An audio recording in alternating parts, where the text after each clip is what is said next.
ನಮಸ್ಕಾರ ವೀಕ್ಷಕರೇ, ಇವತ್ತಿನ ವಿಡಿಯೋದಲ್ಲಿ ಕೆಲವೊಂದು ಹೆಲ್ತ್ ಟಿಪ್ಸ್ಗಳು ನಿಮಗಾಗಿ. ಶುಂಠಿಯನ್ನು ಅರೆದು ಅದರ ರಸವನ್ನು ಸ್ವಲ್ಪ ಹೊತ್ತು ಹಾಗೆ ಇಡಬೇಕು. ನಂತರ ಆ ರಸವು ಕೆಳಗೆ ಹಿಟ್ಟಿನಂತೆ ಗಟ್ಟಿಯಾಗಿ ನಿಂತು ಮೇಲಿನ ಭಾಗದಲ್ಲಿ ತಿಳಿ ನಿಂತಿರುತ್ತದೆ. ಆ ತಿಳಿಯನ್ನು ತೆಗೆದು ಸ್ವಲ್ಪ ಬಿಸಿ ಮಾಡಿ ಅದಕ್ಕೆ ಶುದ್ಧವಾದ ಜೇನುತುಪ್ಪವನ್ನು ಸೇರಿಸಿ ಸೇವಿಸಿದರೆ ಪಿತ್ತವಾಂತಿ, ಪಿತ್ತದ ತಲೆಸುತ್ತು ಮತ್ತು ಅಜೀರ್ಣಗಳು ದೂರವಾಗುತ್ತದೆ. ಹಾಗಲಕಾಯಿ ಎಲೆಯನ್ನು ಹಿಸುಕಿ ಅದರ ರಸವನ್ನು ನೋವಿರುವ ಹಲ್ಲಿನ ಮೇಲೆ ಹಾಕಿಕೊಂಡರೆ ಸ್ವಲ್ಪ ಹೊತ್ತಿನಲ್ಲಿ ಹಲ್ಲು ನೋವು ಮಾಯವಾಗುತ್ತದೆ. ತುಳಸಿ ರಸಕ್ಕೆ ಸ್ವಲ್ಪ ಲವಂಗದ ಪುಡಿ ಮತ್ತು ಕರ್ಪೂರವನ್ನು ಬೆರೆಸಿ ಹುಳುಕಾದ ಹಲ್ಲಿನಲ್ಲೂ ಮತ್ತು ಆ ಹಲ್ಲಿನ ಒಸಡಿಗೂ ಹಾಕಿ ಒತ್ತಿಟ್ಟುಕೊಂಡರೆ ಹಲ್ಲು ನೋವು ಗುಣವಾಗುತ್ತದೆ. ಶುಂಠಿಯ ರಸಕ್ಕೆ ಸ್ವಲ್ಪ ಉಪ್ಪನ್ನು ಸೇರಿಸಿ ಕುಡಿದರೆ ಬೇದಿಯಾಗುವುದು ನಿಲ್ಲುತ್ತದೆ. ಶುಂಠಿಯ ಚಿಕ್ಕ ಚೂರು ಹಾಗೂ ಅರ್ಧ ಬಟ್ಟಲು ನೀರನ್ನು ಚೆನ್ನಾಗಿ ಬಿಸಿ ಮಾಡಿ ಅದಕ್ಕೆ ಜೇನುತುಪ್ಪ ಮತ್ತು ನಿಂಬೆ ರಸವನ್ನು ಬೆರೆಸಿ ಕುಡಿದರೆ ಹೊಟ್ಟೆ ನೋವು ಕೂಡಲೇ ನಿಂತು ಬಿಡುತ್ತದೆ.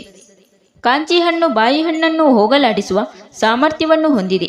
ಸ್ವಲ್ಪ ನೀರಿನಲ್ಲಿ ಕಾಂಚಿ ಹಣ್ಣನ್ನು ಹಾಕಿ ಕುದಿಸಿ ಕಷಾಯದಂತೆ ಮಾಡಿ ಅದಕ್ಕೆ ಸ್ವಲ್ಪ ಜೇನುತುಪ್ಪವನ್ನು ಬೆರೆಸಿ ಅದರಿಂದ ಬಾಯಿ ಮುಕ್ಕಳಿಸಿದರೆ ಬಾಯಿ ಹುಣ್ಣು ಆರುತ್ತದೆ.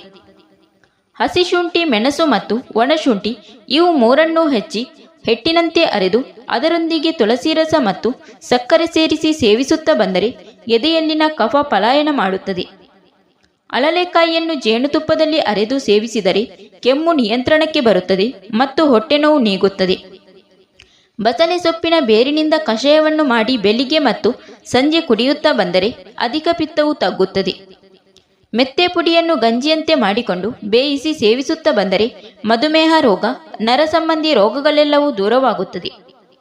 ಮೆಂತೆ ಸೊಪ್ಪಿನೊಂದಿಗೆ ಕೋಳಿ ಮೊಟ್ಟೆ ಮತ್ತು ತೆಂಗಿನ ಹಾಲನ್ನು ಸೇರಿಸಿ ತುಪ್ಪದೊಂದಿಗೆ ಚೆನ್ನಾಗಿ ಕಲಸಿ ಆಹಾರದೊಂದಿಗೆ ಸೇವಿಸಿದರೆ ಸೊಂಟ ನೋವು ನಿವಾರಣೆಯಾಗುತ್ತದೆ. ಅಳಲೆಕಾಯಿಯನ್ನು ಅರೆದು ರಾತ್ರಿ ವೇಳೆ ಕೆಸರು ಹುಣ್ಣಿರುವ ಸ್ಥಳಗಳಿಗೆ ಹಚ್ಚಿಕೊಂಡು ಬೆಳಿಗ್ಗೆ ಅದನ್ನು ತೊಳೆದುಕೊಳ್ಳಬೇಕು. ಹೀಗೆ ಕೆಲವು ದಿನಗಳು ಮಾಡುತ್ತಾ ಬಂದರೆ ಕೆಸರು ಹುಣ್ಣು ವಾಸಿಯಾಗುತ್ತದೆ. ಸ್ವಲ್ಪ ಒಣಶುಂಠಿಯನ್ನು ನೀರಿನಲ್ಲಿ ಅರೆದು ಹಣೆಗೆ ಬಳಿದುಕೊಂಡರೆ ತಲೆನೋವು ಮಾಯವಾಗುತ್ತದೆ. ಮಾವಿನ ಓಟೆಯೊಳಗಿನ ಬೀಜವನ್ನು ಒಣಗಿಸಿ ಪುಡಿ ಮಾಡಿ ಅದಕ್ಕೆ ಜೇನುತುಪ್ಪವನ್ನು ಬೆರೆಸಿ ಸೇವಿಸಿದರೆ ಹೊಟ್ಟೆಯಲ್ಲಿರುವ ಜಂತುಹುಳುಗಳು ನಾಶವಾಗುತ್ತದೆ.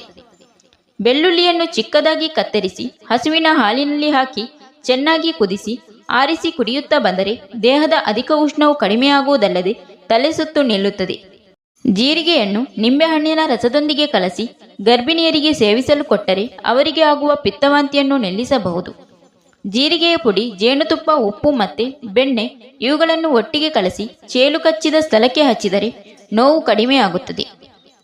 ಬದಿಯ ಚೂರೊಂದನ್ನು ಬೆಂಕಿಯಲ್ಲಿ ಸುಟ್ಟು ಕರಗಿಸಿ ಪುಡಿ ಮಾಡಿ ಜೇನುತುಪ್ಪದಲ್ಲಿ ಬೆರೆಸಿ ದಿನಕ್ಕೆ 3 ಬಾರಿಯಂತೆ ಸೇವಿಸುತ್ತಾ ಬಂದರೆ ವಾಂತಿ ನಿಲ್ಲುತ್ತದೆ. ಅಲ್ಲದೆ ಮೂಲವ್ಯಾಧಿ, ಗಂಟಲು ನೋವು ಮುಂತಾದವು ಸಹ ಗುಣವಾಗುತ್ತದೆ.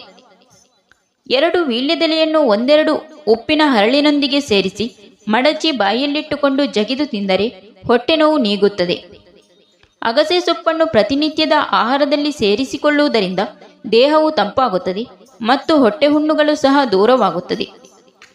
ಅರ್ಧ ಓನ್ಸಿನಷ್ಟು ಹಸಿಶುಂಠಿಯ ರಸಕ್ಕೆ ಸ್ವಲ್ಪ ಉಪ್ಪನ್ನು ಬೆರೆಸಿ 3 ಅಥವಾ 4 ದಿನಗಳು ಬೆಳಿಗ್ಗೆ ಸಂಜೆ 2 ಹೊತ್ತು ಸೇವಿಸಿದರೆ ಪಿತ್ತ ಸಂಬಂಧಿ ರೋಗಗಳು, ಕೆಮ್ಮು, ಮಲಬದ್ಧತೆ, ಹೊಟ್ಟೆ ನೋವು ಮುಂತಾದವು ಸರಿ ಹೋಗುತ್ತದೆ. ಅರಶಿನ ಪುಡಿಯನ್ನು ಜೇನುತುಪ್ಪದಲ್ಲಿ ಬೆರೆಸಿ ಸೇವಿಸುತ್ತಾ ಬಂದರೆ ಕೆಮ್ಮು ನೀಗುತ್ತದೆ. ಅರಶಿನ ಬೇರನ್ನು ಸುಟ್ಟು ಅದರಿಂದ ಬರುವ ಹೊಗೆಯನ್ನು ಬಾಯಿ ಮತ್ತು ಮೂಗಿನಿಂದ ಸೆಳೆದುಕೊಂಡರೆ ಬಾಯಿ, ಮೂಗುಗಳಲ್ಲಿನ ರಕ್ತ ಸೋರುವಿಕೆ ನಿಲ್ಲುತ್ತದೆ. ಗರುಗದ ಸೊಪ್ಪು, ತುಂಬೆ ಗಿಡದ ಎಲೆಗಳು ಮತ್ತು ನೆಲನೆಲ್ಲಿ ಗಿಡದ ಎಲೆಗಳನ್ನು ಸಮ ಪ್ರಮಾಣದಲ್ಲಿ ಬೆಳಿಗ್ಗೆ ಮತ್ತು ಸಂಜೆ ಮಜ್ಜಿಗೆಯೊಂದಿಗೆ ಬೆರೆಸಿ ಸೇವಿಸುತ್ತಾ ಬಂದರೆ ಕಾಮಲೆ ರೋಗವು ಗುಣವಾಗುತ್ತದೆ. Thank you for watching. ಸ್ನೇಹಿತರೆ, ವಿಡಿಯೋ ಇಷ್ಟ ಆದರೆ ಒಂದು ಲೈಕ್ ನೀಡಿ, ವಿಡಿಯೋನ ನಿಮ್ಮ ಫ್ರೆಂಡ್ಸಿಗೆ ಶೇರ್ ಮಾಡಿ, ಚಾನಲ್ನ ಸಬ್ಸ್ಕ್ರೈಬ್ ಮಾಡಿಕೊಂಡು ನಿಮ್ಮ ಅನಿಸಿಕೆಗಳನ್ನು ಕಮೆಂಟ್ ಮೂಲಕ ತಿಳಿಸಿ.